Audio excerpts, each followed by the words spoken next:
अस्सलामुअलैकुम। मैं हकीम ताशफीन एक बार फिर आपकी खिदमत में एक बेहतरीन नुस्खा लेकर हाजिर हो गया हूँ।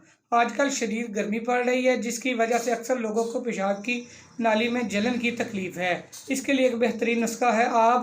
मैं जो नुस्खा बताने लगा हूँ, इसकी अद्वियात का जो वज़न है वो भी लिख लीजिएगा। नंबर 1 कलमी शोरा 4 तोला, नंबर 2 जौ खार 4 तोला, नंबर 3 संदल सफ़ेद 4 तोला, नंबर 4 गुल सुरख 5 तोला। तमाम दवाओं को खूब बारीक करके सबू बना लें। मिकदार इसकी 2 रत्ती से 4 रत्ती है, दिन में 2 बार शरबत बुजुरी के साथ। अब आते हैं इसके अफ़ालो असरात की तरफ। ये मरकब चंद मिनटों में ही पेशाब की जलन का ख़ात्मा करके मरीज़ को सुकून देता है। इसके अलावा ये सफरावी पत्थरियों के लिए भी बेहद मुफीद है। ब्लड प्रेशर हो, जिस्म में छपाकी निकल आए या पेशाब बंद हो जाए, इन तमाम अमराज में इसका इस्तेमाल ज़ामने शिफा है। इंशाल्लाह आप सब लोगों को इससे फ़ायदा होगा। दुआ में याद रखिएगा। अल्लाह हाफिज़।